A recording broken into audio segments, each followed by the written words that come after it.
మీ మధ్యలో ఈ రకంగా కూడుకొని దేవుడు వాక్యాన్ని చెప్పడానికి దేవుడు మాకు అనుగ్రహించిన సమయం బట్టి దేవుడు స్తోత్రాలు చెల్లిస్తాం.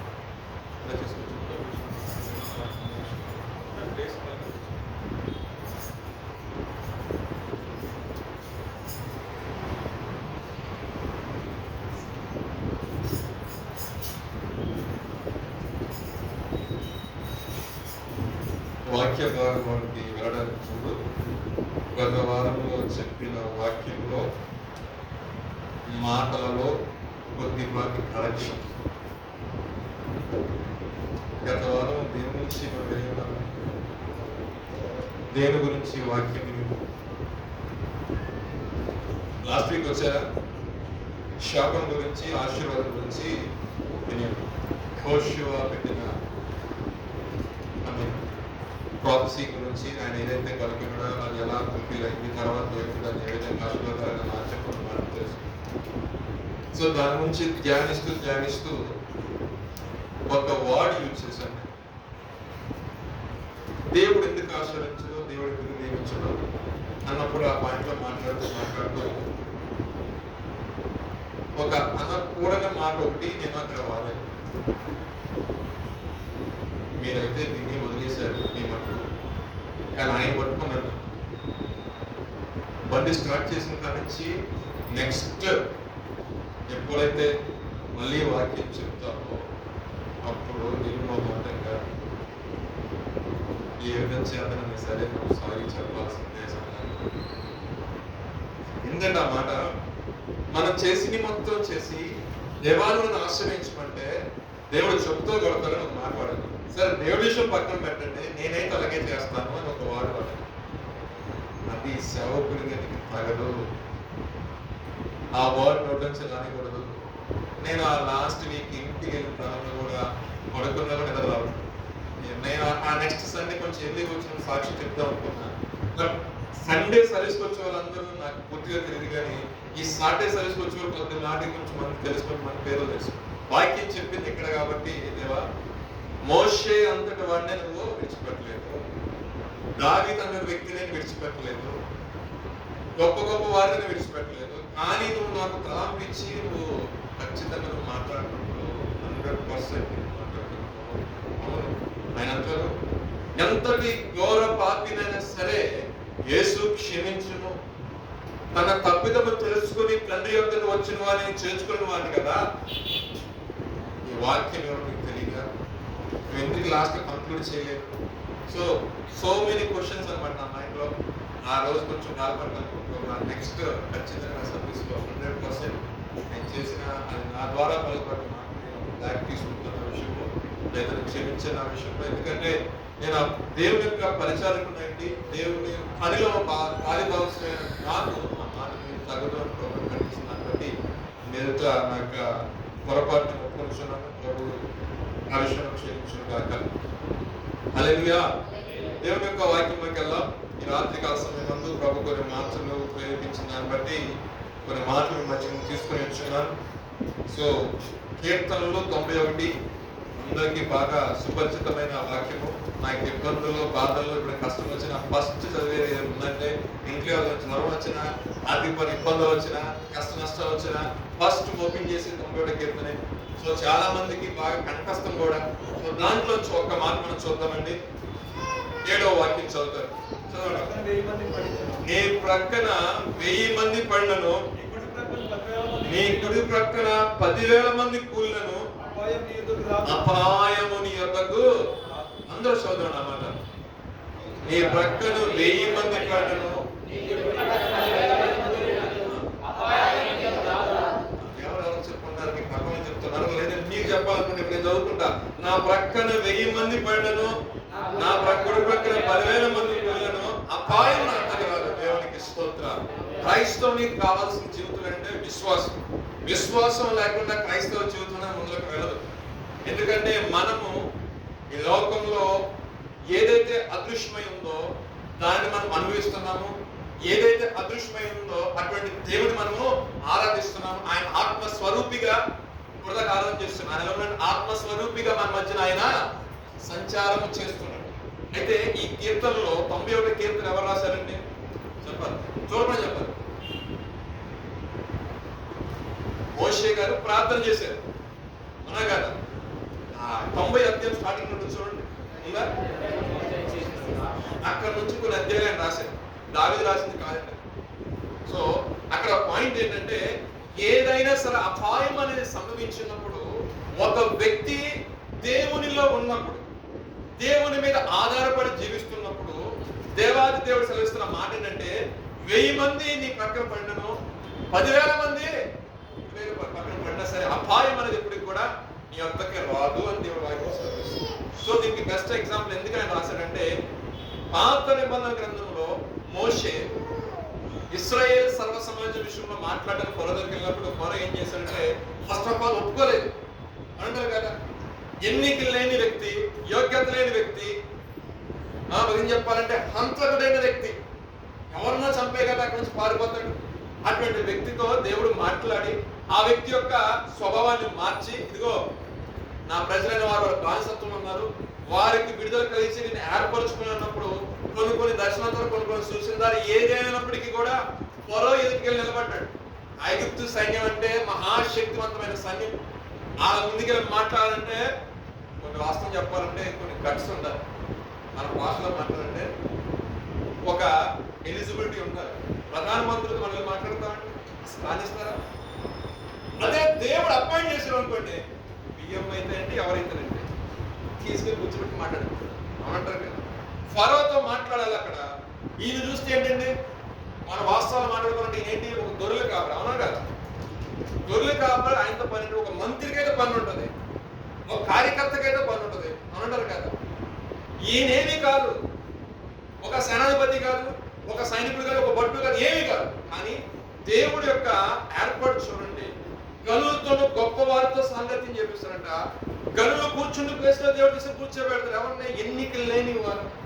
ఇక్కడ చిన్న మాట మనం గమనించిన విషయం ఏంటంటే, మోషేని తీసుకుని వెళ్ళాడు ఎక్కడికి, ఫరో ఎదుటికి పిలిచాడు, మాట్లాడాడు. అయ్యా నా సైన్యాన్ని, అది నా ప్రజలు ఉన్నారు, దేవుని ప్రజలు, మా దేవుని ఆరాధించడానికి నేను తీసుకుని వెళ్తాను. ఫస్ట్ ఒప్పుకోలేదు. ఒప్పుకోపోగా ఆయన చేతిలో కర్ర వేసి, ఎంత మనకు తెలిసిన విషయమే, చిన్నప్పుడు సండే స్కూల్ స్టోరీస్ కూడా చెప్తూ ఉంటారు టీచర్స్. కానీ అక్కడ చూసినట్లయితే కొన్ని తెగుల్ని ఏం చేశాడంటే దేవుడు మోషే ఈ మాట అంటారు. కానీ ఈ మాట చెప్పినప్పుడు కొన్ని 10 రకాల తెగుళ్ళు అన్నా, 10 తెగుళ్ళు. ఈ 10 తెగులు అన్నప్పుడు అనేక మంది ఇబ్బంది పడ్డారు. కానీ ఇశ్రాయేలు ప్రజలకి ఏమైనా జరిగిందంటే, ఇశ్రాయేలు ప్రజలు అన్న ప్లేస్ లో దేవుని జనాంగానికి ఏమైనా జరిగిందా? దేవుని చేత పిలువబడిన వారికి, దేవుని చేత అభిషేకించబడిన వారికి, దేవుని యొక్క నడిపింపు ఉన్న వారికి ఎటువంటి సమస్య వచ్చిందా? వారికి ఎటువంటి సమస్య. ఇంకొక పాయింట్ వద్దాం. నెక్స్ట్ తర్వాత దేవాతి దేవుడు ఒక పాయింట్ అనే నిర్గమకాండం తీయండి ఒకసారి, 12వ అధ్యాయం 3 వాక్యం చూసినట్లయితే, ఎట్టి పరిస్థితులు పంపించలేదు కాబట్టి మోషేను ఒక పని చేయి, ఏంటంటే ఇంకా తొలిచూలుగా ఉన్నటువంటి గొర్రెపిల్ల దాన్ని, మగ గొర్రెపిల్లను తీసుకుని వచ్చేసి పస్కా బలి అర్పించి దాని యొక్క రక్తాన్ని తీసుకువెళ్ళి గడప పై కొమ్ముల మీద, అడ్డ కొమ్ముల మీద రాసేయి, ఇంటికి చదువుకోండి అని చెప్పినప్పుడు, మోషేకి దేవుడు ఏదైతే ఆజ్ఞ ఇచ్చాడో ఆజ్ఞ ప్రకారము ఏం చేశాడండి, సర్వ సమాజంగా మాట సెలవిచ్చాడు. సర్వ సమాజం ఏం చేసింది, ఆ మాటని పెడచోని పెట్టకుండా శ్రద్ధగా విన్నారు. మోషే మాటని ఏ మాటగా తీసుకున్నారండి, దేవుని యొక్క మాటగానే తీసుకున్నారు. అంటే దేవాది దేవుడు మాకు విడుదల కలిగజేయడానికి మోషే నడిపిస్తున్నాడు అనే ఒక నమ్మకం వారికి కలిగింది. దేని బట్టి కలిగింది, ఆ 10 తెగులు కాబట్టి, అవునంటారు కదా. ఆ 10 తెగుల్లో కూడా ఐగుప్తు ప్రజలు ఇబ్బంది పడ్డారే కానీ దేవుని నమ్ముకున్న ప్రజలు ఈ విషయంలో ఇబ్బంది కలగలేదు. ఎందుకంటే ఆయన యొక్క కాపుదల, ఆయన యొక్క భద్రత వారి చుట్టూ ఉంది. వారు లెగిస్తే వారు ఎన్ని పనులు చేస్తున్నారంటే, ఎంత కష్టమైనా చేయండి, కానీ వారి యొక్క జీవితం దేవుడితో ప్రారంభించారంటే దేవుని స్తుతించి, దేవుని గణపరిచి వారి యొక్క పనులు వారు ముందుకి కొనసాగేవారు, అవునంటారు కదా. తర్వాత మరలా వచ్చి దేవుని గణపరుస్తూ ఉండేవారు. కొన్ని విషయాల్లో దేవుడు మోషే ఏది సెలవిచ్చినో, మోషే సెలవిచ్చిన మాట ప్రకారం వాళ్ళు నడిచేవారు. ఈ విధంగా ఉన్నప్పుడు దేవుడు కాపుదల ఉంటుందా ఉండదా? ప్రతి ఒక్కరి పట్ల దేవుని కాపుదల ఉంటది. ఎప్పుడైతే దేవాది దేవుడు మోషేకి సెలవిచ్చున్నాడో ఆ మాట చొప్పున మోషే వెళ్ళి సర్వ సమాజం చెప్పిన, సర్వ సమాజం మొత్తం కూడా ఏం చేసిందంటే, ఆ యొక్క గడప అడ్డ కొమ్ముల మీద, పై కొమ్ముల మీద గొర్రెపిల్ల యొక్క రక్తాన్ని వాళ్ళు రాసి దేవాది దేవుడు బయలుదేరాడు.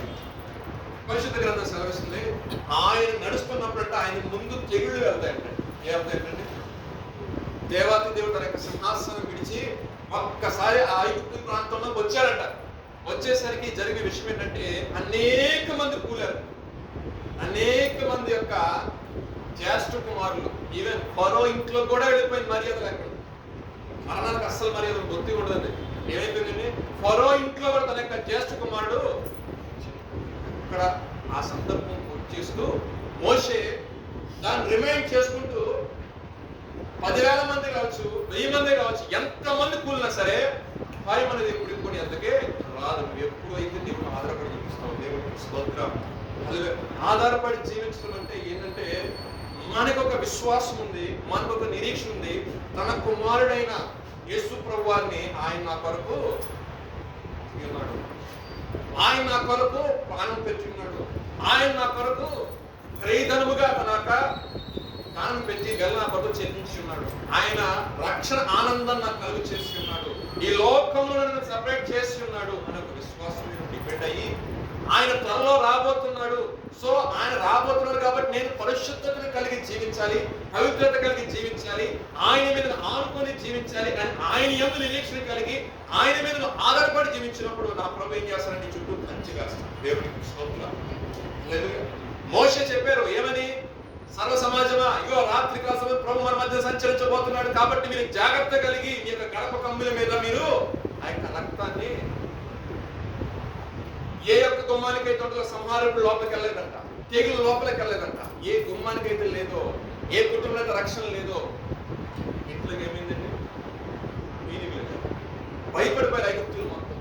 ఫరో అయితే పిలిపించేసాడు ఎవరిని, మోషే. మోషే ఎక్కడున్నాడు? అప్పుడు దాకా మోషే ఫరో అపాయింట్మెంట్ కోసం ఎదురు చూసాడు నేను అనుకుంటున్నా, అది అక్కడ రాయబడలేదు నేను అనుకుంటున్నా. కానీ ఇప్పుడు ఫరోకి ఏ పరిస్థితి ఏర్పడింది, బాబు మోషే గారు ఎక్కడున్నాడు ఎక్కడండి, ఇంత గొప్ప కీడు వాటిల్లింది, ఇంకా నెక్స్ట్ ఏం జరగబోతుందో అన్నప్పుడు వెంటనే పిలిపించినప్పుడు వెంటనే ఈ జనంగాన్ని తీసుకుని వెళ్ళిపోవాలి. సర్వ సమాజం బయలుదేరి ఆ సందర్భాన్ని తలపోసుకుంటూ మోషే ఆ మాటను పరిశుద్ధ గ్రంథంలో ఒక మాట చూద్దాం. 27:3 ఒక మాట కీర్తన,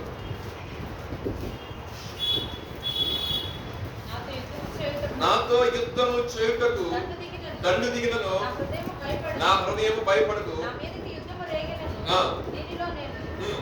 ధైర్యం ఇక్కడ దావీదు గారు అంటున్నారు.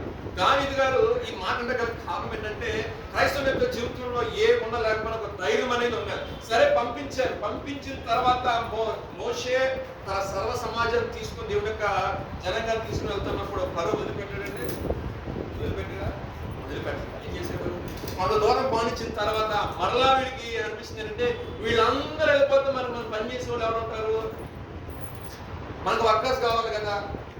ఇప్పుడు దాకా వాళ్ళు చేసిన దాన్ని బట్టి పెద్ద ఈ స్థాయిలోకి వచ్చాము, మరి ఇప్పుడు లేకపోతే ఎలాగా మళ్ళీ పట్టుకొచ్చిన వాళ్ళందరూ అని చెప్పేసి ఏం చేశారంటే, అతనుకున్న మహా సైన్యాన్ని పంపించు. ఇశ్రాయేల్ ప్రజల ఉద్యోగాలు ఏమైపోయినా సమీపిస్తున్న కొద్ది ఏమైపోయింది, ధైర్యం చేయడం. ఎర్ర పక్కన చూస్తున్నాము, ఎర్ర సముద్రం వెనక చూస్తున్నాము, ఈ సైన్యం ఈ మోషే నాయకత్వం వచ్చాము. ఈ వచ్చిన తర్వాత లాంటి దేవాదేవుడు చేసిన కార్యక్రమానికి ఎర్ర సముద్రాన్ని ఆయన చేస్తారు. ఈ సందర్భం దావీదు ఒకనొక సందర్భంలో ఆయన క్రియేట్ చేసిన సిచ్యువేషన్ కొన్ని ఉన్నాయి. క్రైస్తవ యొక్క జీవితంలో కొన్నిసార్లు ఏంటంటే విశ్వాసంలో నిలబడాలంటే కొన్ని అనుకోని విధంగా శోధనలు వస్తూ ఉంటాయి. శోధనలు వచ్చినప్పుడు నిలబడాలి అంటే అది ఒక యుద్ధం లాంటిదే. అది రోగం అని చెప్పలేము, కుటుంబంలో వచ్చే కలహాలని చెప్పలేము, మనసు పద్ధతులని చెప్పలేము, ఒకటి అని పేరు పెట్టలేము. కానీ మనం ఏం చేయాలంటే విశ్వాసంతో ధైర్యంగా నిలబడాలి. ఏది చేయటకంటే సముద్రం ఆయన ధైర్యం. దావీదు ఒక మాట గల కారణం ఏంటంటే, గొలియాతును చూసి చాలా మంది భయపడ్డారు, అవునా కదండి. సమూయేలు మొదటి సమూయేలు 17వ అధ్యాయంలో అన్నమాట. ఇశ్రాయేలు సర్వ సమాజం మొత్తం కూడా ఎంతో నేర్పరతనంగా సౌలు కూడా భయపడ్డాడు. రాజు ఉన్న సౌలు ఏమి చేయాలి పోలబోట్లేదు, అనేక మంది సైనికులు ఒక్కడి ఎదురు నిలబడలేకపోతున్నారు. కానీ దేవుని యొక్క అభిషేకం, దేవుని యొక్క నడిపింపు, దేవుని యొక్క ఆత్మ ఎవరు పడుతుందండి, దావీదు పడుతుంది. దావీదు చూశాడు, ఏంటి పరిస్థితి ఎలా ఉన్నా అలానే బోనం తీసుకొని చూసిన పరిస్థితి. ఆయనకు రోషం కలుగుతుంది. వాడనే మాటలకి శత్రువు వాడు కాలుదూతున్న విధానం బట్టి వీళ్ళందరూ మౌనంగా ఉన్నారు. కానీ దేవుడు అభిషేకం కలిగిన వ్యక్తికి ఏంటంటే దేవుడు ఆత్మ ఏం చేస్తుందంటే ఒక్క అయితే ఒక వెళ్ళిపోయి నేను చేస్తా ఎంతో చేశాడు. నిజంగానే చాలా చాలా సులువుగా గొలియాతిని హతమార్చాడు. అనంటారు చాలా సులువుగా ఆ మాట హతమార్చిన తర్వాత అంటూ ఆ మాట రాస్తున్నాడు, నాతో యుద్ధము చేయటకు కన్ను దిగినను నా హృదయం అనేది భయపడదు. ఎందుకంటే అది నా సృష్టించిన మాట అంటే 27 అదే కదా, 23 యెహోవా నా కాపరి నాకు లేదు కాదు. ఎందుకంటే ఆయనకి ఎవరు కాపరిగా ఉన్నారో, ఎవరు ప్రొటెక్షన్ లో ఆయన ఉన్నాడో, ఆయన ఎవరి మీద ఆధారపడి జీవిస్తున్నాడో దానికి ఒక క్లారిటీ ఉంది. మరి నీకు నాకు ఒక క్లారిటీ ఉన్నది. మనం ఆరాధిస్తున్న దేవుడి మీద విశ్వాసం ఉండాలి. అదే విధంగా మనం ఆరాధిస్తున్న దేవుడు ఏది చేయటకైనా సమర్థుడు. లాస్ట్ వీక్ ఒక సాక్ష్యం చెప్పాను. ఏమంటే అన్నా ఇలా మేము అందరికి సిక్ అయిందని చెప్పాం కదా, కొంచెం ఇన్సూరెన్స్ పెట్టామని చెప్పారు. ఇన్సూరెన్స్ విషయం నిజంగా చాలా ప్రాబ్లం క్రియేట్ అయింది. నేను పొరపాటున సబ్మిట్ చేశాను. మరి క్లైమ్ అప్రూవ్ చేయకూడదు. చేసిన తర్వాత కంపెనీ నుంచి అటు ఇటు కొంచెం విధానంగా చెప్పాలంటే కొంచెం ఇబ్బంది పడినప్పుడు కానీ ఎక్కడో ఒక ధైర్యం, ఎక్కడో ఒక నిరీక్షణ ఏంటంటే ప్రభు ఏ రకంగా కొంచెం సహాయం చేస్తారు. మనం ఎవరిని మోసం చేయలేదు కదా, మనం న్యాయంగా క్లెయిమ్ చేసాము. కాకపోతే ఇక్కడ ఇవ్వద్దు, వాళ్ళ బ్రాంచ్ కానీ బ్రాంచ్లు ఇవ్వద్దు వాళ్ళంటారు. నేను అందరూ కూడా ప్రార్థన చేసి సాక్షి ఆ రోజు సాక్షి చెప్పిన కదా, సాక్షి చెప్పిన ఇంటికి వెళ్ళి సరే అసలు మా వాళ్ళకి బ్యాలెన్స్ ఎక్కడ చూస్తే క్రియేట్ అయిపోయింది. దేవుడికి స్తోత్రం. అలాగే 1,28,000 క్రియేట్ అయింది. అంటే మేము అసలు ఎక్కువ క్లైమ్ పెట్టుకో 3 lakhs వరకు పెట్టాలి. అసలు అవుతుందా లేదా అన్నట్టు నేను క్లైమ్ పెట్టాను. ఎందుకంటే నా పాకెట్ నుంచి పెట్టాను మా మదర్కి. సో అట్లీస్ట్ నేను ట్రై చేద్దాం. అప్పటికి 33 days అయిపోయింది. Eligible to only 72 hours. 72 గంటలకి క్లైమ్ అనేది నేను పోర్టల్ అప్లోడ్ చేయకపోతే ఫస్ట్ కేసులో హెచ్ఆర్ నుంచి ఒక లెటర్ తీసుకొని ఇంకోటి చేసి 15 రోజులకి టైం ఇస్తారు. కానీ 33 రోజులు అయిపోయింది. నేను చెప్తున్నా మాట ఒక నిరీక్షణతో ఎదురు చూస్తాను. ఒకలాంటి నాకు చెప్పాలంటే ఫైనాన్షియల్ గా నేను ఫైట్ చేస్తాను. నా సిచ్యువేషన్ నాకు అర్థం కాక ఏం ప్రభా ప్రార్థన చేయండి, మీకు ఏం లేదు విశ్వాసం లేదు ప్రభు వేచేయడం కదా ఆయన చేస్తాను విశ్వసిస్తున్నాం ప్రభా ఆయన కూడా ప్రార్థన చేస్తాను. దేవుడు అద్భుతకరంగా దాన్ని ఆ రోజు లైఫ్ క్రియేట్ చేస్తాను. సాక్షి చెప్పి లాస్ట్ క్లోజింగ్ సాక్షి చెప్పి దేవుడు ఒక ధైర్యం ఉంటుందండి క్రైస్తవ యొక్క జీవితంలో. ఒకవేళ అనుకున్నాడు యోబు అంటారు చూసారా, నేను చచ్చినా పర్లేదు కానీ దేవుడు బట్టి విడిచిపెట్టాను, నేను ఏమైపోయినా పర్లేదు కానీ నా ప్రభువు నాకు సహాయకుడు. నేను ఎవరినైతే ఆరాధిస్తున్నానో ఆ దేవుడు నాకు సహాయం చేస్తాడు. సో మనం మన యొక్క సిచ్యువేషన్ లో ఒక ధైర్యము, ఒక నిరీక్షణ కలిగి జీవించాలి క్రైస్తవ జీవితంలో. ప్రభు ఏది చేయడానికైనా సమర్థుడు. ఇంకా నెక్స్ట్ పాయింట్స్ అది ఎలా అనేది ఎలా పాసిబిలిటీ ఉందో నేను చెప్తాను. ఇంకొక మాట చూద్దాం చూడండి. 34:7 వాక్యం చదవచ్చు కీర్తనలో. 34:7 ఆయన చుట్టూ వారిని రక్షించును. యెహోవా యందు భక్తి గల వారి చుట్టూ ఎవరు ఉంటారంటే ఆయన దూత కావలి ఉన్నప్పుడు ఎటువంటి సిచ్యువేషన్ లో ఎటువంటి ఇబ్బందులు కాదు. భయభక్తులు లేని వాళ్ళు ఏమైపోతారంటే నాశనం అనే గోతికి కొంచెం అనేక మంది. దేవుడు అంటే నమ్మరు, దేవుడి గురించి ఆలోచన ఉండదు, వ్యర్థమైన వదలబోతు మాటలు మాట్లాడతారు. దేవుడు లేడని బుద్ధిహీనులు తమ హృదయంలో అనుకుంటారు వారు చెడిపోయిన వారు అని. కానీ మనం కూడా ఎవరి దగ్గరకు వచ్చామో, ఎవరు ఉన్నారని వచ్చామో, ఎవరి మీద ఆధారపడుతున్నామో అది మీకు అందరికీ తెలుసు. అవునా కదా? మనం ఆయన ఎందుకు వచ్చున్నామంటే ఆయన ప్రతిఫలం ఇచ్చి దేవుడు అని. అదేవిధంగా ఆయన మనకు చేసిన ఉపకారం నిమిత్తము కృతజ్ఞత కలిగి దేవుని సన్నిధిలోకి వచ్చి దేవుని గణపరచాలని ఆశతో వచ్చి ఉన్నవారు. అవునా కాదు? అంతేగాని మనం మేట బెదిరిస్తున్నాను కాదు. ఈ లోకంలో ఎవరని చెప్పను. ఆయన మన అవసరం తెలిసిన దేవుడు. మనకి ఎంతవరకు అవసరమో అంతవరకు ఇచ్చే దేవుడు. ఓవర్గా ఇచ్చామనుకోండి, ఓవర్గా తింటే ఏమవుతుంది? మళ్ళీ ట్యాబ్లెట్స్ ఇచ్చాం. అవునా కదా? అది అడగడానికి వేసుకోవాలి. అది మంచిగా అడిగితే పర్లేదు. అదేమన్నా మళ్ళీ ఏమైనా ఇబ్బంది అయిందనుకో మళ్ళీ స్కానింగ్ కొట్టాలి. అంటే నేను లోపల తీరి చెప్తాను. అదే ప్రభావ సమృద్ధికి ప్రభావం.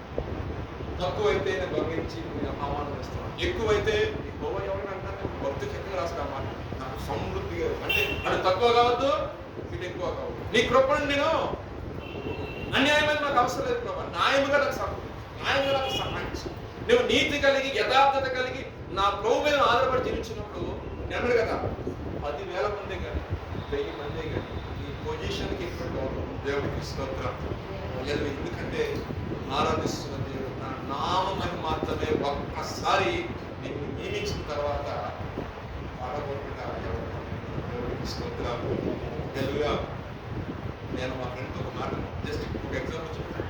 నేను మా ఫ్రెండ్తో ఒక మాట, నువ్వు ఎలా ఉన్నా సరే ఏదేమైనా సరే నేను నెలకు 2,000 3,000 సార్ ఎగ్జాంపుల్ అని చెప్పు కదా, రిచ్గా చెప్పాను దేవుడికి స్తోత్రం.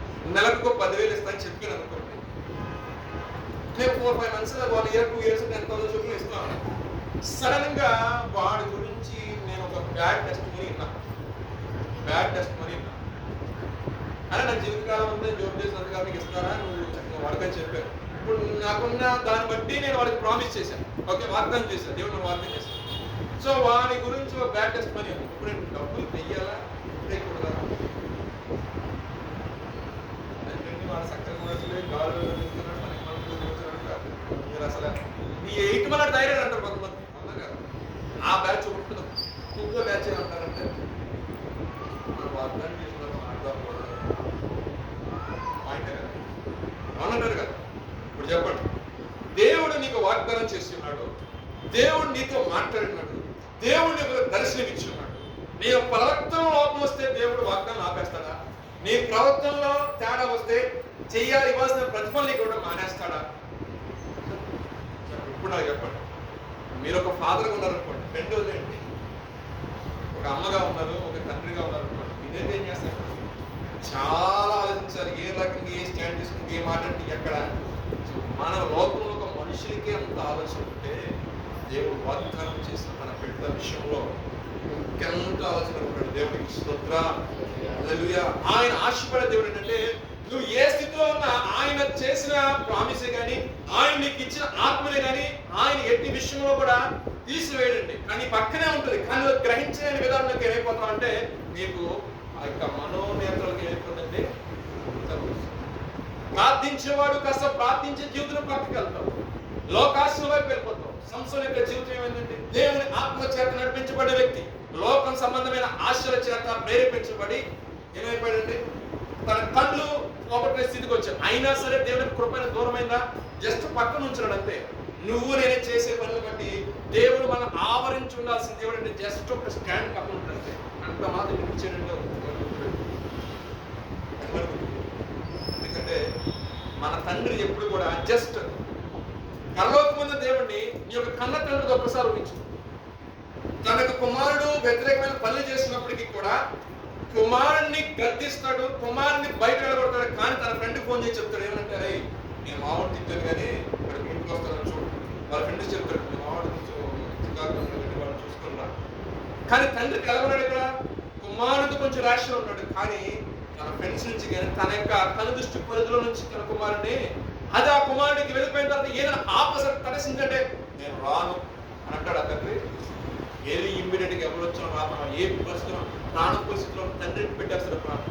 అవునా కదా? మన ప్రభు కూడా అటువంటి వాడు, మన ప్రభు కూడా అటువంటి. అందుకే ఆయన ఆదరణకర్తనిచ్చారంట, సత్య స్వరూపైన ఆత్మనిచ్చారంట.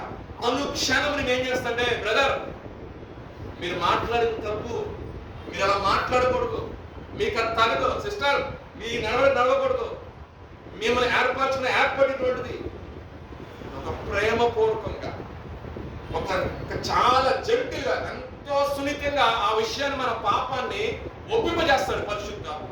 నువ్వు మరలా ఆ పాపం ఉండటం వల్లనమ్మా నీ ప్రక్కన ఆ ఆశీర్వాదం తీసుకెళ్ళిపోతావు. నేను ఇద్దామని తీసుకుని వస్తానా, నీ యొక్క మురికి చేతులు కడుక్కుంటానని నేను చూస్తాను. ఎప్పుడైతే నీ పాపాన్ని ఒప్పుకొని నువ్వు కలగబడి పరిశుద్ధంగా కలిసి జీవిస్తావో నీ కొరకు దాచిపెట్టిన ప్రతి ఒక్క ఈవులు కూడా నీకు చూపిస్తావు. అంటే నీ యొక్క మనస్సును ఆయన మీద నువ్వు లగ్నం చేయాలి, ఆయన కొరకు ఎదురు చూసే వ్యక్తిగా ఉంటావు. మనకి ఈ లోకంలో ఎటువంటి హంగర్ ఉండొచ్చు, ఆర్పాటు ఉండొచ్చు, నువ్వు ఎంత గొప్ప వ్యక్తి ఉండొచ్చు, గొప్ప వ్యక్తులు ఎవరైనా ఉండొచ్చు. కానీ గొప్ప వ్యక్తుల సన్నిధిలో అడుగు పెడుతున్నప్పుడు దేవుడు నాకు అనుగ్రహించి ఇచ్చిన కృప, ఇది దేవుడు అనుగ్రహించిన ధన్యత. అనేక మందికి ఇటువంటి సామ్యం లేదు, అనేక మందికి ఇటువంటి ధన్యత లేదు, అనేక మంది రావాలనుకున్నాక రాలేకపోయినా రాత్రి కాసం ఆల్రెడీ ఎట్టి పరిస్థితుల్లో వద్దాము పాస్టర్ గారి దగ్గర రాలేదని చెప్పాను. కానీ నేను ప్రిపేర్ సరే అట్లీస్ట్ మనం ప్రయత్నం చేద్దాం అనుకున్నాను. కానీ సిచ్యువేషన్ అనేది ఆ చెట్లు వాస్తవం సరే అయినప్పుడు చూడండి. కానీ మీ యొక్క ఆ ధన్యతలో మీరు ఉన్నారు. రాత్రి వచ్చారు, సంపూర్ణ రాత్రంతా కూడా దేవుణ్ణి మీరు ఘనపరచు, ఆరాధించు అని మీకు ఇచ్చిన ధన్యత దేవుడు. సో మనము మన యొక్క వ్యక్తిగత జీవితంలో అనేకమైన ఆశీర్వాదాలు కొన్ని చూడలేకపోవడం కారణం మనకే మనం పరిశ్రమ చేస్తాం. ఒకరు ఎదుగుతున్నారని అంటే సో మనం వాళ్ళని చూడాల్సిందంటే వాళ్ళ ఆత్మీయ స్థితి ఎంత మెరుగవుతుందని చూడాలి. ఒక సహోదరుడు తప్పేం లేదని వాళ్ళు మిస్టేక్ చేస్తున్నాడు, మనం చేయకూడదు తప్పేం. హెల్త్ ఇష్యూ నుంచి ఈరోజు మాకు కరెంట్ అసలు అతను మా సిచ్యువేషన్ ఏంటంటే మా వైఫ్ ట్యాప్ ఆన్ చేస్తారు, గీజర్ నుంచి కరెంట్ కోసం ఆమె షాక్ కొట్టింది. మా సిస్టర్ అటు పక్కకి వెళ్ళి వాష్ ఏరియాలో వాషింగ్ మిషన్ ఏదో ఆమె ట్యాప్ వేసి ఆమె షాక్ కొట్టింది. కరెంట్ మొత్తం కూడా 9:30 ఆ టైంలో నేను వీరిలో ఉన్నది ఫోన్ చేశాను. అలాగే ఉన్న పరిస్థితి రేపు చూద్దాం. మార్నింగ్ మొత్తం ప్లగ్ మొత్తం ఏసీ ప్లగ్ మొత్తం తీసి పక్కన వేసాం. పెట్టేసి అలా చూస్తాం బాబా ఏంటంటే వచ్చారు, ఎలక్ట్రీషియన్ వచ్చారు, ఫైండ్ అవుట్ చేసాము, సొల్యూషన్ దొరికింది. ఆయన డబ్బులు మీరు పే చేస్తారా, ఓనర్ పే చేస్తారా? డబ్బులు ప్రస్తుతం నేనే పే చేస్తాను, ఓనర్ దగ్గర తర్వాత తీసుకున్నాను. అయితే 2,000 వేసేయండి నాకు. ఎందుకన్నా నేను తిరిగి 1,000 రూపాయలు వేస్తాను మీకు. ఆ 2,000 రూపాయలు స్క్రీన్ షాట్ తీసుకెళ్ళి మీ ఓనర్ క్రైస్తవ ఉన్నాడు అసలే మనకి చర్చకెళ్తారు. అబద్ధం, అన్యాయంగా ఒక రోగం మాకు అవసరం లేదు, అక్రమంగా ఒక రోగం మాకు అవసరం లేదు. మా దేవుడు మాకు ఆశించుకుంటున్నా చాలా దేవుడికి స్తోత్రం.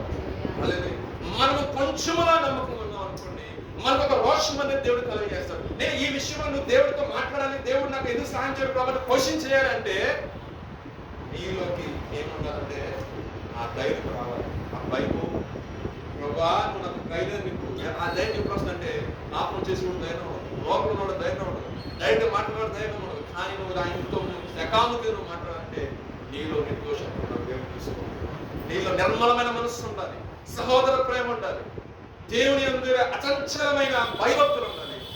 ఆటోమేటిక్గా దేవునితో మాట్లాడటం స్టార్ట్ చేస్తాడు. దేవుడు ఆటోమేటిక్గా ఒక ప్రశ్న నీకు ఇస్తాడు. నువ్వు యవనస్తులు కావచ్చు, వృద్ధులు కావచ్చు, ఈ వయసులో దేవుడు ఉపయోగపడు. ఎస్, ఈ వయసులో కూడా దేవుడిని వాడుకుంటాడు. వయసుతో సంబంధం లేదు, దేవుడిని వాడుకున్నాడు.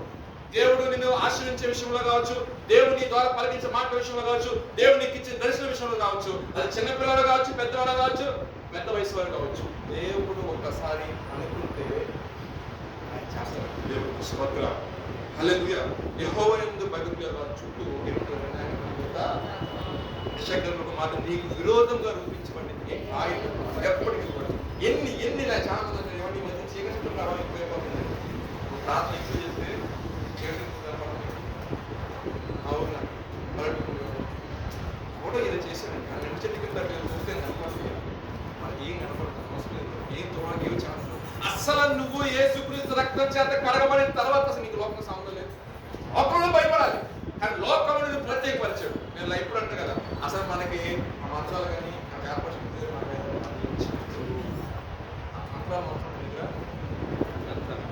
ఇలా మార్చుకుంటే మీరు వచ్చి ఏమన్నా ప్రూఫ్గా ఈస్టీలు వచ్చినారంట.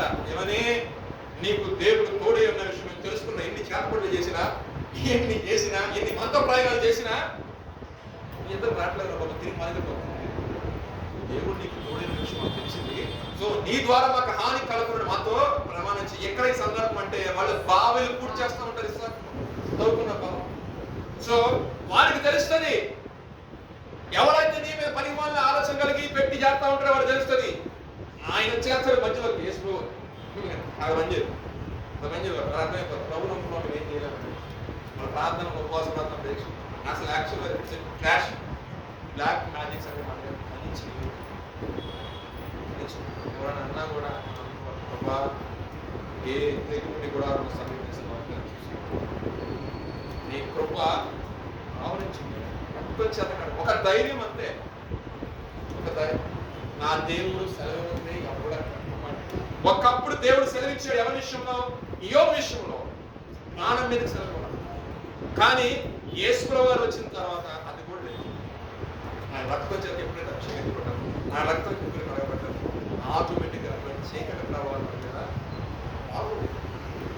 ఒకవేళ నీకు అటువంటి అనిపించినప్పుడు వెంటనే ఈ మాట మమ్మీకి తొప్పి ప్రార్థించి కన్నీరు అబ్బా ఏంటి ఎందుకు కనపడింది ఎక్కడ ఆ శోధన దానికి మూలం ఎవరంటే నా ప్రభు ఖచ్చితంగా చూపిస్తుంది ఎవరి ద్వారా అందుకే ఒక పాయింట్ లో యెషయా మాట్లాడు మంత్ర ప్రయోగపు కొరకలు ఆధారపడసం అంటే మంత్ర ప్రయోగంలో చేస్తారు కొంతమంది.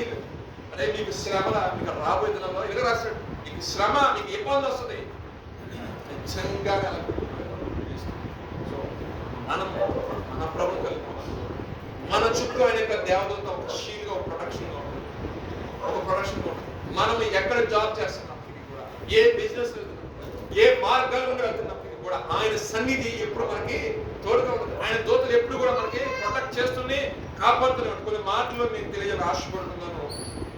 చిన్న మాట అపోస్తల కార్యాల్లో 12వ అధ్యాయము 1 నుంచి చదువుకుంటే కొంచెం అర్థమవుతుంది అందరికి. త్వరగా ముగించామంటే సమయం అయిపోతుంది. రాజు అయిన హేరోదు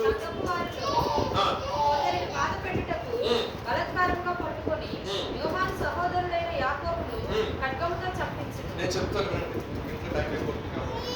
యాకోబు సహోదరుడైన యోహాను సహోదరుడైన యాకోబుని ఖడ్గంతో చంపించాడు. ఈ హేరోదు రాజు యూదుల యొక్క నుండి మన్నను పొందుకోవాలని. ఎవరి యొక్క నుండి? యూదుల దగ్గర నుండి మన్నను పొందుకుంటే మన యొక్క సింహాసనం కొంచెం స్టాండర్డ్ గా ఉంటుంది. మన రాజులకు మన రాజుగా ఏలుబడి చేయొచ్చు. ఎందుకంటే వాడు చూస్తేనేమో అన్ని చేయడం, ఈదులు చూస్తేనేమో మోషే ధర్మశాస్త్రం ప్రకారం నడిచేవారు.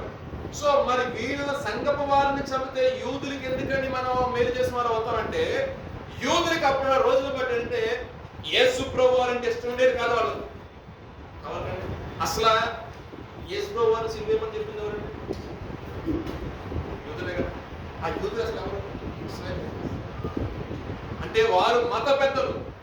యేసు ప్రభు గారు వచ్చిన చెప్పిన మాట ఏంటంటే నేను ఒక క్రమం పెట్టాను, ఆ క్రమంలో మీరు అధికారులుగానే ఉండేది, మీరు సేవకులుగా ఉండి సేవ చేయాలి అని చెప్పేసి యేసు ప్రభు వారు ఆ పెట్టిన అధికారం ఆజ్ఞలు ఏదున్నాయో ఏదైతే కొన్ని మాటలు ఉన్నాయో ఆయన ఒక సేవకుడిగా చేసినప్పుడు వీళ్ళేమనుకున్నారంటే ఇప్పుడు దాకా మేము అధికారం ఉన్నామో, మేము ఎంతమంటే గౌరవిస్తున్నారు, మేము ఎంత కుర్చీ చేస్తారు, మేము వెళ్తున్నామో, మేము మెడలో దండలు వేస్తున్నారు, ఎన్ని చేస్తారు, ఇవన్నీ వదిలేసి వాళ్ళ కారణంగా మనం మేము ఎందుకు కలుగుతాము? ఇది మా యొక్క సంబంధించింది కాదు. సో ఏంటంటే యేసు ప్రభు గారు చేసే బోధ అది రాంగ్ బోధ అని చెప్పేసి వాళ్ళు ఏం చేశారంటే సర్వోన్నతులైన దేవుని కుమారుని సిలువ పట్టడానికి ఫస్ట్ ఆమోదించిన వ్యక్తులు ఎవరంటే యూదులే. ఆయన అయిపోయిన తర్వాత వీళ్ళు అప్పటికాల కోపంగా చల్లారిపోలేదు. ఆయన వాస్తవం చెప్పారు. తండ్రి వద్దకు వెళ్ళాలంటే ఆ పరలోక రాజ్యం చేరాలంటే ఆ నిత్య జీవం పొందాలంటే మన యొక్క మాటలు, మన యొక్క నడవడిక, మన యొక్క సంభాషణ కానీ అన్ని కూడా ఎలా ఉండాలని ఒక ప్యాటర్న్ ఆయన చెప్పుకుంటూ వచ్చాడు. బేదలకి వెళ్తాం, మాట్లాడటం, వారితో కలిసి భోజనం చేయటం, దేవుని రాజ్యం గురించి సువార్త చెప్పడం, బేదలు సువార్త చెప్పడం, వీళ్ళకి ఏమైపోతుందంటే అక్కసు వచ్చేస్తుంది. అరే వీళ్ళు అసలు యూదులు అంటే మనం ప్రత్యేకించబడిన జనాంగం కదా, ఈ రెండు పోయి గలీలకు వాక్యం చెప్తున్నాడు, దేవుడు కదా ప్రజలకు వెళ్ళిపోయి వాళ్ళందరూ తీసుకొచ్చి మన దాంట్లో కలిపేస్తున్నారు, ఇదంతా మిక్స్ అయిపోతుంది కదా, మనకే కదా దేవుడు ఒక మత పిచ్చిలో ఉన్న వారికి ఎందుకంటే యేసు ప్రభు కూడా ఎలా కనుక్కోవాలంటే ఒక దోషులు. సో అందుకని యేసు ప్రభు గారిని వాళ్ళు సో ఎప్పుడైతే ఈ మెజారిటీ ఆఫ్ పీపుల్ సపోర్ట్ రాజు అయిన హేరోదు కావాలి కాబట్టి వారి యొక్క మన్నన పొందడానికి వారికి ఎప్పుడు కక్ష ఏంటి? క్రీస్తు అనే సంఘం ఉండకూడదు, దేవుని బిడ్డకు ఒక సంఘం అనేది ఉండకూడదు. సో సంఘంలో నుంచి కొంతమంది ఏర్పాటు చేయమని తీసుకురావటం అనేది తీసుకుని చంపడం. అలా విషయంలోనే దొరికే వ్యక్తి ఎవరండి? పేతురు గారు దొరికారు. పేతురు దొరికిన తర్వాత అంతకుముందు యోహాను సహోదరుడు యాకోబు దొరికారు. యాకోబుని ఇలా నిలువుగా చంపేశారు, అలా పడేసారు. తర్వాత పేతురు బహుబలంగా దేవుడి యొక్క పరిచయం వాడబడుతున్న విషయం ఎరిగి పేతురుకి పట్టుకుని వచ్చి రేపు ఎప్పుడు యూదులు చూపించి ఈ పేతురు కూడా మనం కొంచెం సంహారం చేసాం అనుకోండి, majority of the people support ఆ ఓట్లు మొత్తం మనకే పడతాయి కాబట్టి మనం ఆ ప్రయత్నం చేద్దామని చేసి ఈ పేతురుని తీసుకుని వెళ్ళి ఏం చేశారంటే చాలాసార్లు బంధించి 16 మందిని పెట్టారు. 4 నలుగురు, ఇద్దరు నలుగురు, 4 దగ్గర 16 మందిని పెట్టారు. మళ్ళీ పక్కన పొరుగుడు ఇద్దరు శిష్యులు పెట్టారు.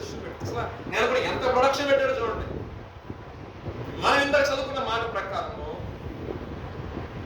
యెహోవా యందు భయభక్తుల చుట్టూ ఆయన దూత కావలి నుండి వారిని రక్షించిన లేఖనం ఉంది కదా, అది ఎలా ఫుల్ఫిల్ అయిందో ఇక్కడ క్లియర్ కనబడుతుంది. దేవాతి దేవుడే అత్యున్నత సింహాసన ఆశీర్వాద దేవుడు, అలోకంలో ఒక దేవతని ఈరోజు పేతురు పేరు పెట్టిన ధన్యత ఆయన అసలు ఆ పేతురు కోసం ఆయన పరలోకం దేవతను దింపించాడు. ఆయన అనుకున్నాడంట, నాకు ఏదో కళ అవుతుంది కదా అనుకున్నాడంట. ఫస్ట్ సెకండ్ 2 గంటలు దాటాడు. మెయిన్ ఇక ఇది దాటితే ఒక ఊర్లోకి వచ్చేస్తాడు. ఆయన దర్శనం కలుగుతుంది అనుకున్నాడు, కానీ దేవదత్త వచ్చిందంట. నేను నడుము కట్టుకో, చెప్పులు దొరుకుతాను నడవ. మన మిగతా వాళ్ళు అసలు ఏమైపోయారు, నేనంతా దేవుడు బలి దర్శనం ఇస్తున్నానే దర్శనం అనుకున్నగా అన్నాడు.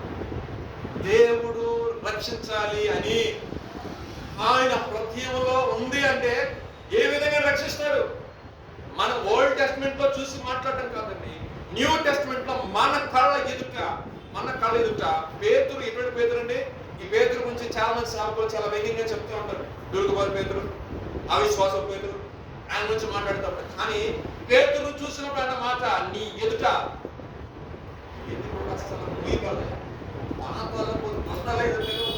అసలు ఎంత కాలకాలం నాకు చరసాల్లో కలిపి ఎంతమంది చేసినాయి. మరి చెప్పిన మాట నెరవేర్చబడాలి కదా నీకు జీవితంలో. ఈ రోజు నువ్వు నేను విశ్వాసంతో పలకాలి. మనకు విశ్వాసం కలగాలంటే మన ముందు కొంతమంది విశ్వాసవీరుల జాబితా ఉండాలి కదా. ఆ విశ్వాసవీరుల జాబితా ఆయన పట్టుకొని తీసుకుని వచ్చాడంటే ఇది ఎప్పుడు జరిగింది? 2000 సంవత్సరాల క్రితం జరిగిన విషయం కాదు, 2000 సంవత్సరంలోనే జరిగిన విషయం. ఈ సంవత్సరాల్లో మూలగా తీసుకొని సంఘం ఆదిలోనే కదా. అంటే సంహరించాలి అంటే శత్రు అయిన వాడు వ్యతిరేకంగా లేచినప్పటికీ కూడా, ప్రాణాపాయ స్థితిలో వచ్చినప్పటికీ కూడా ఆయన చేసే వృత్తి ఏమైంది, ఆయన చేసే పని ఏమైంది, ఆయన ఎవరి మీద ఆధారపడి చేస్తూ ఆయనకంటే ఏమైనా కూడబెట్టుకుని ఆయనకంటే ఏమైనా పెట్టుకున్నాడా? ఆయన ఏదైతే ఉందో ప్రభు చెప్పిందా, నీ మీద నా సంఘాన్ని కడతాను అన్నాడు దేవుడు. మరి కడతానన్న ఆయనకే సహాయం లేకపోతే నువ్వు నేను రోజు సంఘాలు చూపించగలుగుతున్నా? దేవుని యొక్క విశ్వ ప్రణాళిక మనకు కడతాను. అందుకంటే స్పిరిచువల్ గా మన స్పిరిచువల్ ఆధ్యాత్మికంగా ఒక్కసారి భౌతిక సంబంధం ఆలోచన విడిచిపెట్టి అసలు ఆయన ఏమై ఉన్నాడో అని ఒకసారి వాక్యం మెడిటేట్ చేసుకుని కొన్ని నిమిషాల పాటు కొన్ని గంటల పాటు కొంచెం ఆ మైండ్ అలా ప్రిపేర్ చేసుకున్నప్పుడు ఈ మాటలు చదువుతాం. నిజమే కదా, రేపు చూస్తే చంపేస్తారు, నైట్ దేవతని పంపించారంటే ఈయన మామూలు. పెంతుకోస్తల పండుగ దినం గురించి నాకు గత వారం మనం విన్నాం. ఆయన ఆత్మ దింపాడు కదా, అవునా కదా. కానీ ఇక్కడికి వచ్చేసరికి దేవత దిగి వచ్చింది. దేవదూత దిగి రావటం ఒక పక్షం అయితే, దేవత చేతి పట్టుకు నడిపించుకొచ్చేసిందండి బయట. అద్భుతమైన చరిత్రలో అటువంటి దేవుని మనము ఆరాధిస్తున్నాం. ఎందుకు ఆ కార్యం జరిగిందంటే సంఘం అత్య ఆసక్తి కలిగి ప్రార్థన. అందుకని ఎప్పుడైనా మీరు ప్రార్థించండి, నిలబడే వాక్యం సేవకుల కోసం ప్రార్థన చేయండి. మీరు ఎప్పుడైతే ప్రార్థన చేస్తారో దేవుడి యొక్క ఆత్మనికంగా సేవకుల మీదకి వచ్చి నీకు మాకు ప్రతి ఒక్కరు కావాల్సిన ఒక శ్రేష్టమైన వర్తమానం దేవుడు తీసుకోవచ్చు. సేవకునికి దేవుడంట ఆయన ఆత్మలో అడిగిన కొలతలను ఆత్మస్తాడు. అది నీ మీద నువ్వు ఆసక్తి. ఇప్పుడు సేవకుడికి తెలుసు ఆయన ఏం చేస్తున్నాడు, ఏంటి ఆయన సరిపోతుంది. కానీ సంఘానికి కావాల్సిన సంఘానికి ఆసక్తి ఉండేది, అత్య ఆసక్తి ఉండేది. ప్రభా మాత్రం మాట సంఘం అత్యాసక్తి కలిగి పేతురు విషయంలో ప్రార్థన చేసినప్పుడు దేవుడు అద్భుతకరంగా చరస్థానంలో అత్యాసక్తి కలిగి ఈ విషయంలో ప్రార్థన చేసినప్పుడు దేవుడు 100% నువ్వు అడిగే రీజన్ జెన్యూన్ రీజన్ ఏంటి, నువ్వు దాంట్లో ఎటువంటి దోషం లేకుండా ప్రభు దృష్టికి ఆమోదయోగంగా ఉంటే 100% ఆయన దాని విషయంలో అప్లై చేస్తున్నాడు. సో మనం అడిగేదే స్వార్థపూరితంగా ఏదో పక్కడు ఎదుగు నాకు కూడా ఎదగాలని ఎదగాలి లేకుండా అలాగే అనుకోండి. ఎదుగు బదులు జీవితం అలాగే ఉంటుంది. పేతురు తన యొక్క జీవితం ఏమి సంపాదించుకోలేదు. ఎప్పుడైతే యేసు జరిగేసరికి భయపడి వెళ్ళిపోయిన పేతురుని ధైర్యపరచడం తర్వాత ఆయన చేసిన ఆయన నడిచేందుకనే ఆయన గాలి తెలిసి వస్తుంది, ఆయన నీడబడిసి వస్తుంది, ఆయన వస్త్రం చేసి వస్తుంది. దేవుడు ఎంత గొప్పగా ఉంటుంది. మనం అనుకోవచ్చు మనము ఎన్నిక లేని వారు, కానీ దేవుని దృష్టిలో మనం ఎన్నిక లేని వారు. దేవుని దృష్టిలో ప్రత్యేకించబడిన జనాంగము ఆ ప్యాషన్తో జీవించాం. ఆ యొక్క ఎంకరేజ్మెంట్ ప్రభు నా కొరకు తన కుమారుని ఇచ్చేస్తున్నాడు. దేవుడు తన ఏక కుమారుని నా కొరకు ఇచ్చున్నాడు.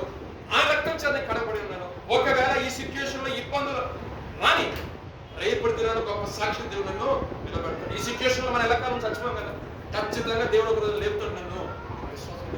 దేవుడు ఖచ్చితంగా ఏదో ఒక బయట తీసుకుని వస్తాడు. దేవుడు దీనికంటే ఎక్కువ ఆశీర్వదిస్తాడు. ఈ రోజు నా సిచ్యువేషన్ రేపు ఉండదు. నా దేవుడు ఖచ్చితంగా నా పట్ల కార్యం జరిగిస్తాడు. ఎందుకంటే నేను ఆరాధిస్తున్న దేవుడు ఆయన సజీవుడు సజీవుడు సజీవుడు. దేవునికి స్తోత్రం. మళ్ళీ ఇంకొక మాట అపొస్తలుల కార్యం 27వ అధ్యాయం 22వ వాక్యం 27-22. ఈయన గారు పౌలు గారు ఎక్కడికి వెళ్తున్నారంటే ఆయన ఖైదీ చేయబడి సముద్ర ప్రయాణం నడుస్తుంది. సముద్రం వార బద్దలైపోయింది. ఆయన అప్పటికే చెప్పాడు, ఈ ప్రాంతం కాదు నాకు ప్రభు ప్రేరేపిస్తున్నాడయ్యా, ఈ ప్రాంతం కంటే ఆ ప్రాంతం నుంచి స్టార్ట్ అయితే బాగుంటుంది, అది ఈ రోజు ఆగిపోతాము లేదా జ్ఞానీలు చేయండి కొన్ని సజెస్ట్ ఇస్తే ఫాస్ట్ ఎవరికి ఏం చేయాల పట్టించుకోవాలా. ఏ పిచ్చోడు మాట్లాడుతూ నా దగ్గర చేయబాకు నీ బోధ అన్నట్టు చూశారు. ఎలా చూశారు? నువ్వు చెప్పుకోవాలంటే నీ క్రైస్తవులు చెప్పుకో కానీ నాకు చేయమాట అన్నట్టే చూశారు అందరూ. కానీ పరిస్థితులు మొత్తం కూడా తలకిందులు అయిపోయాయి. ఏమి చేయాలో అర్థం కావట్లేదు. తింటాకేమో సక్కగా తిండి లేదు, ఎటు పోతున్నామో లేదు, గాలి ఇసిరేస్తుంది, కొట్టుకుపోతుంది, ఒక పక్కన వాడబద్దలైపోయే పరిస్థితి ఏర్పడింది. అయితే అందరూ హృదయాల్లో ధైర్యం చెడిపోయింది. బతుకుతామని ఆశ చచ్చిపోయిన పరిస్థితిగా భయపడదు. అంటే బ్రతకాలని ఆశ కూడా ఏమైపోయిందలకే చచ్చిపోయింది.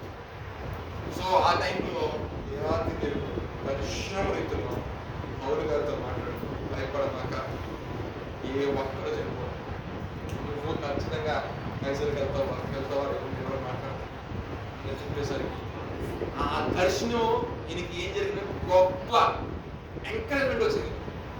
నిరుత్సాహ స్థితిలో ఏమైపోయింది, దానికి ఒక ఓరట అనేది లభించింది.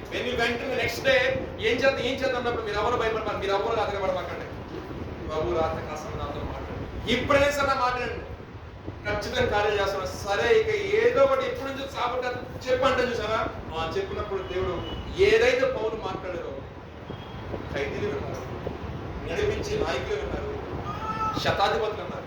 ఎంతమంది తెలుసా? 276 మంది, ఒకరు కాదు ఇద్దరు కాదు, 276 అప్రాక్స్ 276 మంది ఒక పౌడ ప్రయాణం చేసుకున్నారు. బద్దలైపోయింది, చచ్చిపోతారు, కొంతమంది కొట్టిపోతారు, ఏమైపోతారు, అందరినీ దేవుడు రక్షిస్తా అని చెప్పాడు. అందరినీ రక్షించే దేవుడికి స్తోత్రం. హల్లెలూయా.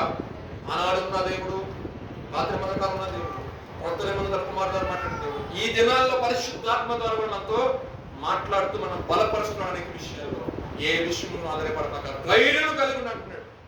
ధైర్యం కలిగి ఉంటుంది. 1000 మంది పండి 3,000 మంది పండి పక్క ఎంతమందిని పండికి అనవసరం, అబ్బాయి కూడా నేను వెళ్ళానే ఉన్నాడు.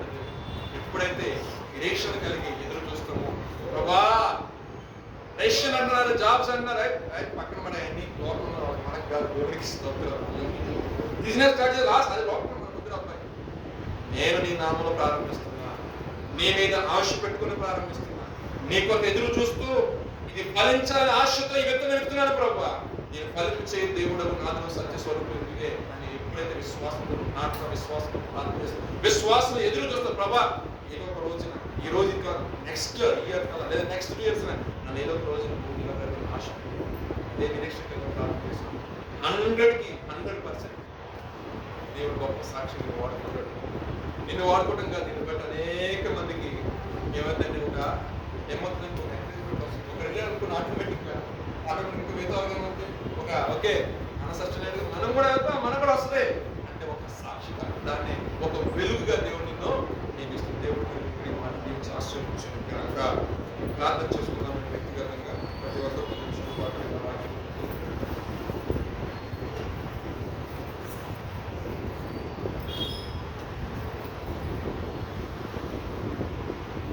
హృదయపూర్వకంగా కొన్ని నిమిషాలు మనకు సహాయం చేయు దేవుడు ఇష్టమైతే ఒక నీ కుడి హస్తాన్ని కొంచెం చూపుతూ ప్రార్థన చేస్తున్నాను. ప్రభు నా పరిస్థితి ఇది, నేను ఈ సిచ్యువేషన్లో ఉన్నాను, నేను ఈ సిచ్యువేషన్ కూడా వెళ్తున్నాను, నాకు సహాయం చేయ దేవుడు నీవే, నాకు నా ధైర్యం, నాకు నా నిరీక్షణ అంటే నీవే, నీ మీద ఆనందం చెల్లిస్తున్నాను, నీ వైపు చూస్తూ ప్రభా నా యొక్క పైనాన్ని కొనసాగిస్తున్నాను. ప్రభా ఈ లోకంలో కన్నుకు గొప్ప వాళ్ళకి లేని ధన్యత భాగ్యాన్ని మీరు మాకు అనుగ్రహించున్నారు. ఈ సాయంకాల సమయంలో ఇదిగో నీ మందిర ఆవరణలో ఈ రీతిగా కూడుకొని నీ సన్నిధిలో ఈ రీతిగా కూడుకొని నామముగా కొలుసినట్టుగా ఇచ్చే సహాయం పనికి మొదలున్నాను. అయ్యా నా తండ్రి యుద్ధాలే రాని, తెగుళ్ళే రాని, అయ్యా నా తండ్రి అయ్యా రోగాలే రాని, ఏవైనా రాని ప్రభా నా భార్య నీ దగ్గర రాదు స్తోత్రాలు చెల్లిస్తున్నాను. దేశాలు అయ్యా నా తండ్రి ప్రభా జనం లెగుస్తున్నాను ప్రభా, జనాలు ప్రభా భయంకరమైన ఫ్లైట్ యాక్సిడెంట్ అవుతున్నారు రోజు. అయా నా తండ్రి అనేక మంది ప్రభా యువత ప్రభా చదువుకొని ఉద్యోగాలు లేక నిరుద్యోగ సమస్యతో బాధపడుతున్న జనాలు నిరీక్షణ అనేది లేకటము.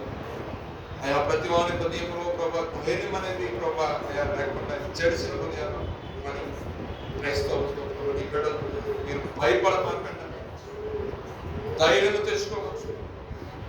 నా హృదయం ధైర్యం కలిగి నిలుచునని దావీదు అంటున్నాడు. దావీదు నీ చేత ప్రభా అయా నీ ద్వారా అనేకమైన కార్యాలు ప్రభా అయా చూస్తున్నాడు ప్రభా, నీ ద్వారా ప్రభా అనేకమైన కార్యాలను పొందుకున్నాడు ప్రభా. తన యొక్క ప్రభా విజయాలలో ప్రభా ముందుగా ఉన్నావు ప్రభా, పరాక్రమశాలిగా వెనుకున్న కారణం ప్రభా. యుద్ధము యెహోవాదే అన్నప్పుడు ప్రభా మీరే తన పక్షాన్ని యుద్ధాన్ని జరిగించింది దేవుడు. అయా అన్ని కార్యాలు చూసి దావీదు అన్నాడు, నా హృదయం దేనికి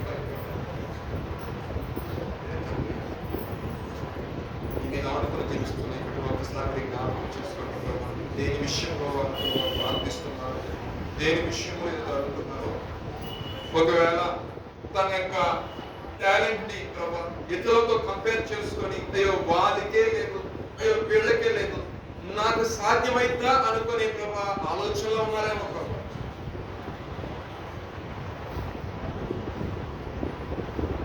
ఎడమ పక్క 1000 మంది పడుకున్న పక్కన 10,000 మంది అపాయం యొక్క కాదు అన్నట్టు లేఖన భాగానికి పరిస్థితులు ఎలా ఉన్నప్పటికీ కూడా అవును నా దగ్గర అంత క్యాపబిలిటీ లేకపోయినా, అంత జ్ఞానం లేకపోయినా, అంత అభిషేకం లేకపోయినా నన్ను నియమించిన వాడు పిలిచిన వాడు సర్వోన్నతుడైన దేవుడు.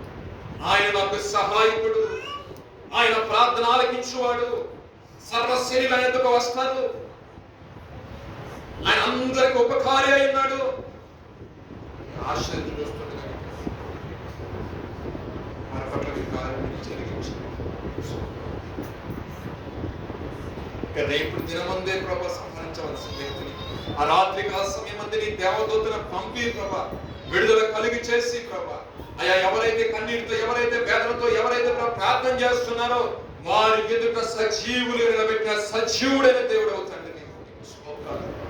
తల్లిదండ్రులు ఎంతో ఆశతో ప్రభావితం ప్రాంతం వారెంతగానో కన్నీరు కారుస్తున్నారు, వారెంతగానో ప్రభా రోధిస్తున్నారు ప్రభా, వారెంతగానో వాళ్ళ భవిష్యత్తు విషయం ఆలోచిస్తుండగా నా ప్రియులు ప్రభా సంతోషకరంగా ప్రభా నా తండ్రి మంచి మార్గాల్లో నిలిచి మంచి ఉన్నత ఉద్యోగం పొందుకొని అయా నా తండ్రి నిలబడి ప్రభా నీ నామం మహిమపరచినట్లుగా బిడ్డ మీరు ఆశీర్వదించండి, బిడ్డ మీరు దీవించండి ప్రభా. స్తోత్రాలు చెల్లిస్తున్నాను. జ్ఞానంత సంఘం అయా ఎంతో అత్యాశక్తిగా కలిపి యవనస్తుల విషయంలో ప్రభా, ఉద్యోగాల విషయంలో, వ్యక్తుల జీవితాల విషయంలో అయా నా తండ్రి ప్రభా లోపల పడిపోకూడదని, చెడిపోకూడదని ప్రభా కన్నీరు కారుస్తూ సంఘం ప్రార్థిస్తుండగా అనేక మంది సేవకులు ప్రభా నా తండ్రి దేశ విషయంలో, రాష్ట్ర విషయంలో ప్రార్థిస్తుండగా వాళ్ళు చేస్తున్న విజ్ఞాపన ధ్వని ప్రభా నా తండ్రి అయా నీ చెవులు దృశ్యం నేను ఆలస్యం చేయక కార్యము జరిగించే దేవుడు ప్రభా. అనేక మంది ఆత్మనాదం విన్న దేవుడు, అనేక మంది ప్రభా కన్నీటి ప్రార్థన విన్న దేవుడు ప్రభా. అయా నా తండ్రి అనేక మంది ప్రభా ఉపవాసముడికి ప్రభా అయా వ్యక్తిగతంగా ప్రభా నా తండ్రి దేశ రక్షణ కొరకు ప్రభా, సమాజ శ్రేష్ఠ కొరకు ప్రభా అయా నా తండ్రి అనేక మంది విషయంలో ప్రార్థిస్తుండగా అనుకూలమైన సహాయాన్ని అందించడానికి ప్రభా నా తండ్రి మీరు ప్రభా అయా మీరు త్వరపడుతున్న కారణం బట్టి నీకు స్తోత్రాలు చెల్లిస్తున్నాను, నీకు వందనాలు స్తోత్రాలు చెల్లిస్తున్నాను.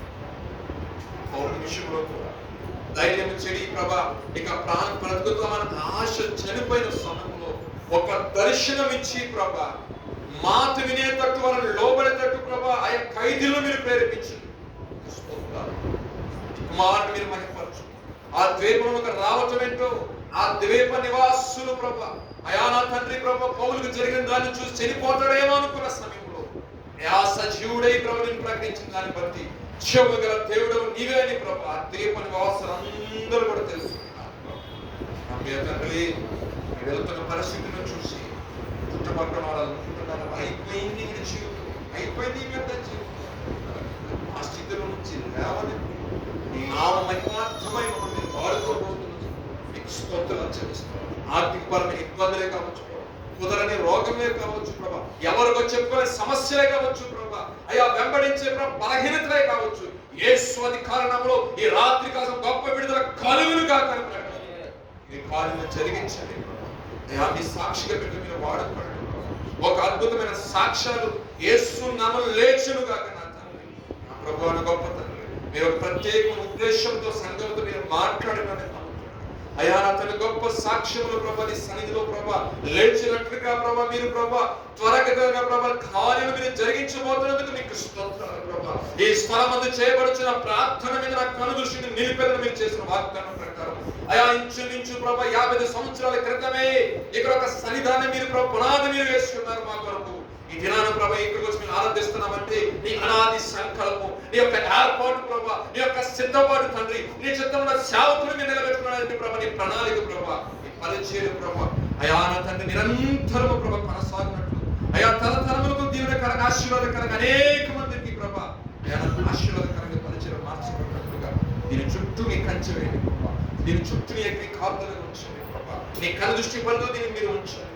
ఈ స్థలమందు ప్రతి ఏ వ్యక్తి వచ్చి ప్రార్థన చేసినా ప్రార్థనకు తగిన ప్రతిఫలమును ప్రభావం పొందినట్లుగా మీ అమూల్యమైన సహాయాన్ని ఏ ఒక్కరికి ఏది పొదువు లేకుండా, ఇది నా కొదువన మాట అనేది ఎక్కడ కూడా లేకుండా సర్వ సమృద్ధి దయచేసి గొప్ప సాక్షులు మా ప్రభువు మీ ప్రియకుమార యేసుక్రీస్తు వారి పరిశుద్ధ నామములో అడిగి వేడుకొని ప్రార్థిస్తున్నాము తండ్రి. ఆమేన్.